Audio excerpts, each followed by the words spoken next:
The hush inside the Galactic Museum was chilling, broken only by the soft patter of alien children darting past the silent rows of exhibits.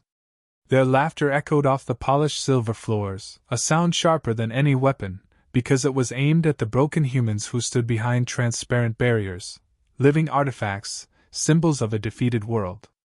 Some children pressed their faces to the glass, making taunting faces or imitating primitive human gestures, while parents lingered behind, amused.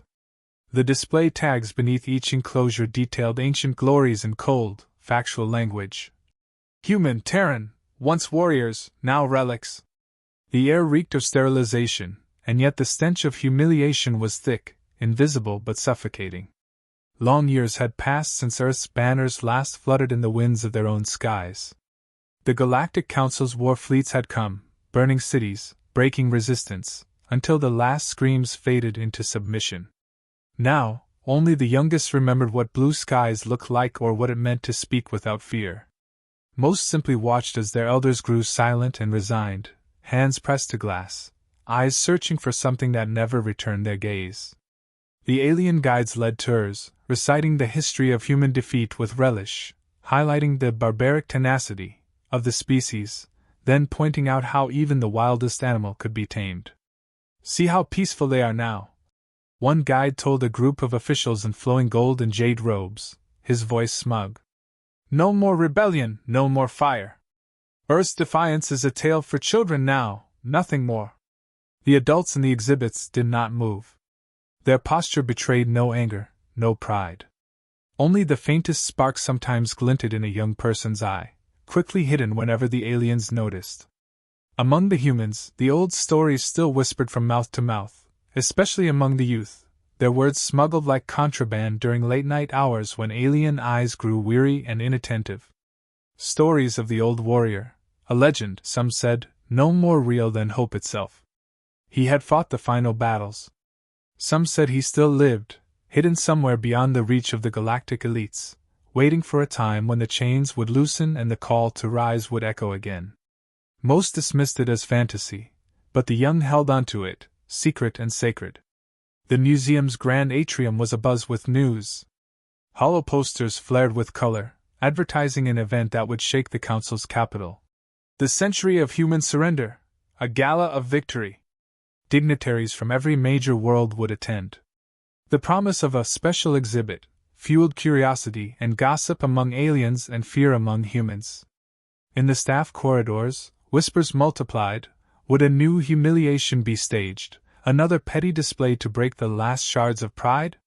The oldest humans had grown used to such games, but their children looked on with tightening jaws and narrowed eyes. Among these children, a slender girl named Lyra lingered beside her father, her face a mask of obedience. Her hands twisted behind her back, fingers tracing an old Terran rune carved by her grandfather onto a scrap of bone. "They say he's coming," she murmured, voice nearly silent. Her father shot her a sharp look, but she saw in his eyes the flicker of belief he tried to hide. "Don't talk of ghosts," he said. "Don't give them reason to take you." Above them, the alien elites laughed and preened, drifting from one enclosure to the next, their commentary cruel and confident. Their own children, soft and brilliant in luminescent clothing, looked at the humans with boredom or scorn. One young alien, the son of a prominent counselor, rapped his knuckles against the glass and sneered. "Where's your spirit now, Terran?" Lyra stood motionless, eyes down, but in her mind, the words curled and burned. As the day wore on, the announcements grew more grandiose. The gala would begin with speeches, then a parade of subdued species, with humans the star attraction, reminders to all of the price of defiance. The elders among the humans withdrew deeper into themselves.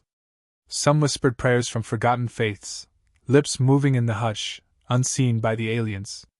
The youngest clenched their fists, and wondered if hope was really a crime. There was talk of a special presentation, a figure from the ancient wars. Some said it would be a mockery, an alien actor dressed in the armor of old Earth generals, paraded for laughs. Others, bolder, wondered if the council had uncovered something real, something dangerous. "He was a ghost before Earth fell," an old woman whispered to Lyra, her voice quivering. But ghosts have a way of returning when the world needs them. The day before the gala, the museum's lights burned late into the night as alien workers hurried to prepare the exhibits. In the farthest corner, where the shadows deepened and the guards rarely checked, a new enclosure was being assembled. A rumor swept through the staff, a human never before seen, frail but with eyes that burned. The news spread among the human captives with the crackle of static, filling them with dread and something else, something that almost felt like anticipation. The next morning, the exhibits were cleaned and polished, humans dressed in ceremonial rags, posed to please the crowds. But beneath their quiet, something old was stirring. In the faces of the young, the legend of the old warrior was no longer just a tale, it was a possibility, a question that trembled on every tongue. What if he really had returned? What if the century of surrender was about to end? A cold voice announced over the intercom. Prepare for the unveiling of the final exhibit, the last echo of Terran resistance. Aliens pressed closer to the barriers. Among the humans, hearts thudded with a mix of terror and longing, their eyes darting to the shadows, searching for a sign. The humiliation of defeat was absolute, but even now, as the old wounds were picked open for alien amusement, the seed of something more had begun to grow. A whisper, a story, a hope. In the suffocating grip of the museum, the pulse of humanity beat on, soft, stubborn, and impossible to silence. The gala day arrived, and with it, the museum transformed. Glimmering lights danced off marble and crystal, banners bearing alien sigils hung from the vaulted ceilings, and every corridor pulsed with anticipation. The elite drifted in, wrapped in the trappings of power, their laughter brittle and easy. Drones hovered, capturing every angle for the galaxy's eyes, eager to witness the celebration of human defeat. Alien children trailed behind dignitaries, clutching sweet treats, staring with bored fascination at the humans arranged like dolls within their glass cages. The opening ceremony thundered with self-congratulation. Counselors made grand speeches about the wisdom of the elders and the necessity of order. They recounted the glorious day when Earth's last resistance fell, ensuring the galaxy's stability. For the humans, the words felt like knives, each one reopening wounds that never truly closed. Some could not look up, others watched with simmering resentment. Still, they endured. They had learned that to endure was sometimes its own form of resistance. As the main hall filled, an announcement cut through the din. The special exhibit was to be unveiled, a living legend, the last decorated Terran war hero. A hush fell. From the shadows, guards guided forth an old man, gaunt but upright, his hair the color of bone, his eyes sharp beneath their heavy lids. Murmurs rippled through the crowd. To the aliens, he seemed fragile, unimpressive, a withered reminder of failed glory. But the youngest humans pressed closer to their glass, hope flickering like a spark in a windstorm. Counselors invited the old man to recount his battles. Cameras hovered, their lenses hungry. The old warrior, voice calm and unhurried, spoke not of victories or conquests but of comrades lost and choices made, of the cost of defiance and the agony of surrender. Some aliens laughed, jeering at his humility, but a few in the crowd fell quiet, as if sensing meaning beneath his measured words. When pressed to demonstrate Earth's famed tactics, he moved with surprising speed, demonstrating disarms, feints, and old martial forms. His movements, though slowed by age, spoke of discipline born of necessity, a memory etched into muscle and bone. Unseen, young humans mirrored his gestures behind the glass, fingers curling into fists at his subtle cues. Each movement was more than demonstration. It was a message passed hand to hand, eye to eye. To the untrained, it was harmless spectacle. To those who watched with understanding, it was instruction. The old man's every word and step layered meaning, a code, a call to readiness, a reminder that even in the heart of defeat, tradition endured. The alien elites, entertained by their own cruelty, pressed the old man further, ordering him to reenact humiliations, to kneel, to beg. He complied, but each act was a mirror held up to their arrogance. Laughter swelled, but so did a strange tension, a subtle crack in the atmosphere, as if some realized too late that mockery could cut both ways. A young counselor, emboldened by the crowd, taunted him, asking if he missed the taste of victory. The old man's eyes flickered, and for a heartbeat, the hall stilled as he answered. True victory is not in conquest, but in what endures after the banners fall. A few among the guests shifted uneasily. An alien historian frowned, recognizing gestures that seemed too precise, stories that hinted at more than defeat. A young maintenance worker from an allied species lingered by the edges, torn between duty and the suspicion that something important was unfolding. The old man glanced his way, the barest nod passing between them, a message received. The youngest humans in the exhibits, emboldened, pressed their palms to the glass, copying the old man's gestures, mouthing the words he spoke in their native tongue. Across the hall, a low hum began, barely audible, the start of an old Earth song, carried quietly from cage to cage, each verse a memory, a promise not yet broken. For the first time in a century, hope passed among them like contraband, unseen but unmistakable. Alien officials, sensing the shift, called for more spectacle. They paraded the old man before the guests, treating him as both prize and warning. Still, his eyes did not waver. The humans watched, breath held, hearts pounding with the weight of what was possible. The counselors, convinced of their invulnerability, saw only what they wished to see, a conquered people and a harmless relic. Yet beneath the ritual, the tide was shifting. Signals had been sent, stories had been shared, the foundation of obedience quietly shaken. As the gala reached its height, the council announced a contest. The old warrior would face simulated foes in a trial of memory, to remind all of humanity's failure. The old man accepted with a smile that unsettled more than it reassured. What followed appeared simple, a dance of memory, a replay of defeat. But to the humans, every motion was a lesson, every loss a rehearsal for something not yet revealed. The message was clear: the fight is never truly over while the story is told. As the contest ended and the crowds applauded, the council declared that the age of human resistance was finished, that all who watched should learn from Earth's downfall. The old man bowed, but in his eyes was the glint of a storm not yet broken. The humans in the cages, silent, pressed closer, the heat of hope warming their chests. Unseen by the gloating elites, a new story had begun to write itself between the lines. In the shadow of humiliation, a lesson had passed from the last warrior to the first of a new generation, and the galaxy, though it did not yet know it, had begun to change. The hours after the gala pulsed with a new energy as word of the old man's presence and performance swept through the hidden spaces of the museum. Young humans replayed his gestures in the shadows, repeating his phrases until they felt ancient power settle in their bones. Among the maintenance corridors and supply rooms, covert conversations sparked, plans and warnings, questions and codes passed in hurried whispers. The old warrior's lesson had landed where it was meant to, not as nostalgia, but as blueprint. Alien staff, usually indifferent, now eyed the humans with nervous suspicion, picking up on the altered posture, the flicker of urgency in their movements. One careless alien child, searching for a lost trinket, overheard a snippet of coded conversation and hurried to report it to a guard. The council responded by tightening security and threatening punishments, yet this only scattered the seeds farther, urgency lending purpose to every movement. Lyra, and others like her, found strength in the smallest acts of resistance, passing a hidden tool, carving a forbidden mark, singing a line from the old song beneath her breath. The old warrior, assigned to menial tasks after the spectacle, moved with deliberate slowness, his frailty masking keen observation.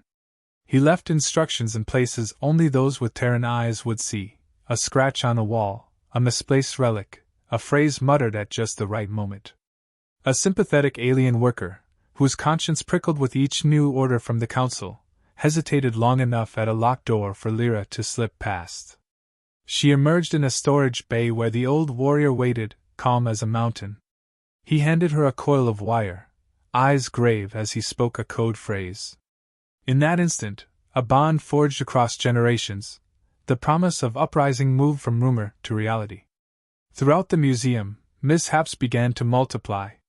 An exhibit door jammed, security drones looped their patrols, lights flickered at crucial times. The humans worked together, never drawing attention, each act of sabotage minor but perfectly timed.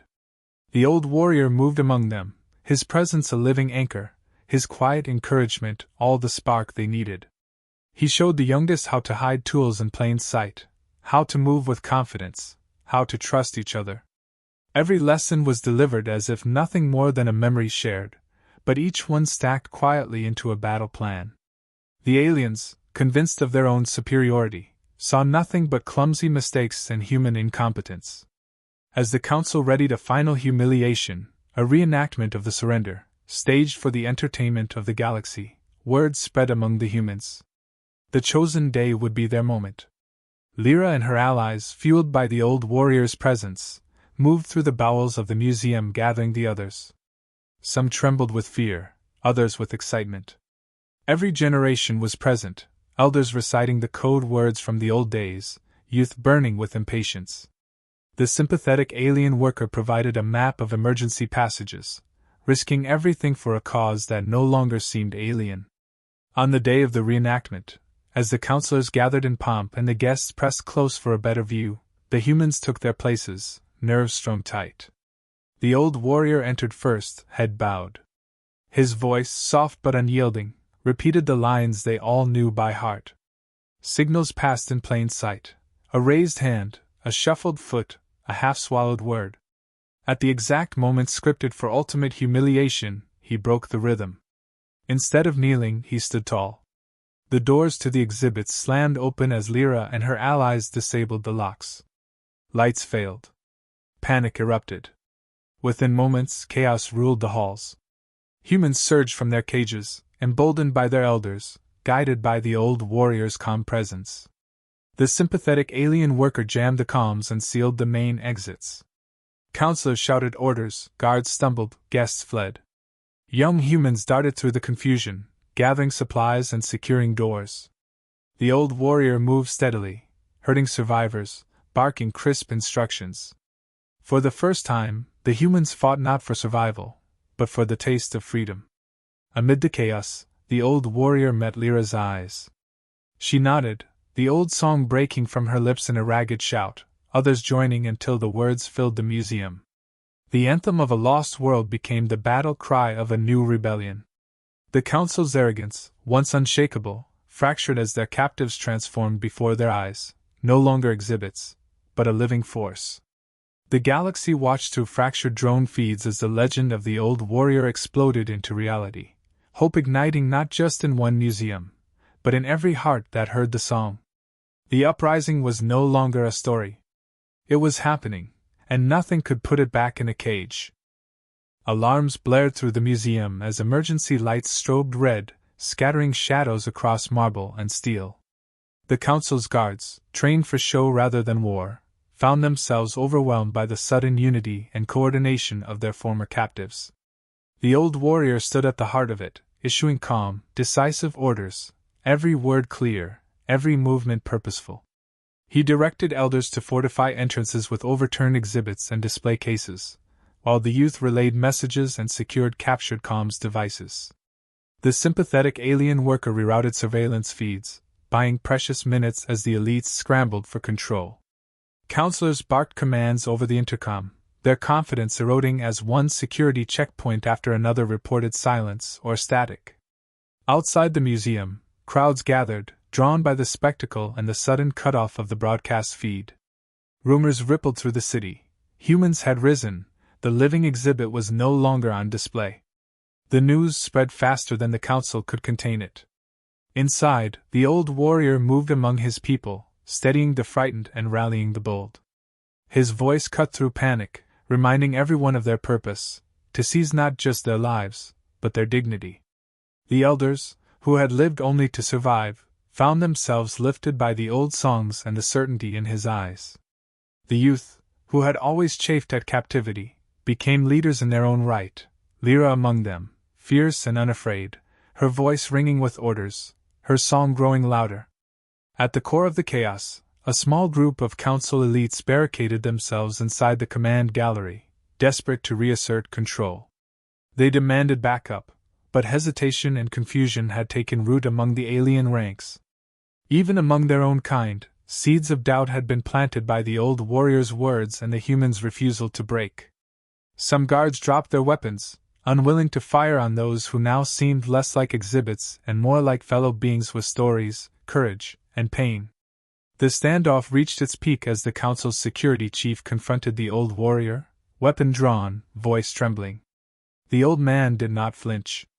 He spoke softly of what the council feared, not human violence, but human hope, the defiance that could infect any heart that listened. The security chief, eyes darting, recognized too late that power based on cruelty cannot hold against a force that inspires loyalty and change. He lowered his weapon, and others followed, the final barricade falling not with violence, but with a surrender to truth. Word reached the city's edge. Aliens of lower rank, merchants, workers, began to question the official story. Across the stars, in other museums and work camps, the news arrived. The old warrior had returned, and with him, a rebellion that could not be crushed by force. Drones captured fleeting images of humans standing tall, of aliens joining hands with them, of guards discarding their uniforms. The council, shaken and shamed, retreated from public view. Outside, onlookers, alien and human alike, watched as the museum doors finally opened. The old warrior emerged, flanked by Lyra and the others, not as prisoners, but as victors. He looked out at the crowd, eyes bright with something far younger than his years. His words, amplified by the stolen comms, echoed through the city and across the networks. They called us relics, but we are the memory of freedom. Let this memory ignite your hearts. The effect was immediate and impossible to undo. In the days that followed, new alliances formed, old laws were questioned, and the myth of human inferiority crumbled. The uprising did not end with the escape from the museum. It rippled outward, shifting the balance of power and inspiring acts of resistance wherever cruelty had taken root. Lyra and her generation took up the mantle, leading not just a fight for Earth, but for the dignity of all oppressed peoples in the galaxy. The old warrior, weary but smiling, saw what he had come to awaken, not just rebellion, but a future where courage could not be put on display and hope could not be caged. As the first dawn of freedom broke over the city, humanity's song rose once more, not as a relic of a fallen species, but as the anthem of a new beginning that no power, however mighty, could ever mock again.